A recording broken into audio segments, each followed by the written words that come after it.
Shoot আছে, তো তোমাদেরকে দেখাবো কিভাবে আমাদের শুট হয়। সৌরভদা আমাকে এক্ষুনি ফোন করেছিল, সৌরভদা আমাকে নিতে আসছে, তো এলেই আমরা সবাই চলে যাব। আজকে আমার সাইকেলটা খারাপ হয়ে গিয়েছে, তাই আমি দাদুর সাইকেলটা নিয়ে যাচ্ছি।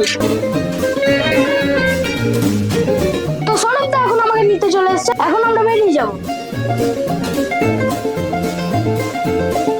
এরকম রাস্তা একটু কেনামতি দেখাচ্ছিলাম, কেনামতি দেখাতে দেখাতে পৌঁছে গেলাম সৌরভদা বাড়ি।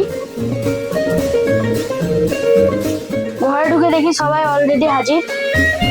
সমাধি এখানে স্ক্রিপ্ট পড়ছিল, রোমাদির কোনো কাজ নাই তাই এখানে রোমাদি ফোন দেখছিল। সৌরভদা শুটিং এর জন্য লাইট গুলো ঠিক করছিল, আর আমার খুব গরম লেগেছিল তাই আমি একটু হাওয়া খাচ্ছিলাম। এবার শুটিং এর জন্য সমাধি আমাকে রেডি করছে, আমি এখন রেডি। তো চলো এবার শুটিং করা যাক।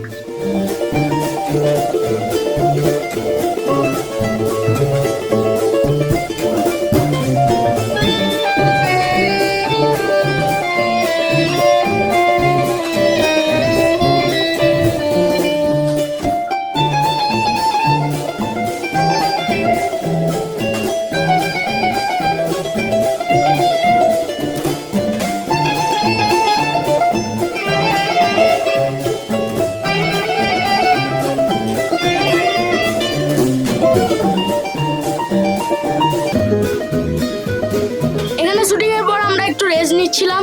সমাধি এরকম হাই তুলছে, আর এর তো কোনো কাজ নেই, আবার শুয়ে পড়েছে। আর সৌরভ তার এতই গরম লেগেছে যে নিচে সিক্স প্যাক বেগুলোর হাওয়া খাচ্ছে। আরে এত ল্যাদ খায় যে একে তোলার জন্য সমাধির ঘাম বেরিয়ে গেল।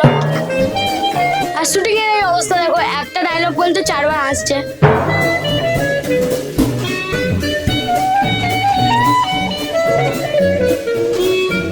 আজকে মতো এখানে শুটিং শেষ হলো, তো আবার দেখা হবে নেক্সট ব্লগে। সবাই চ্যানেলটা সাবস্ক্রাইব করে দিও।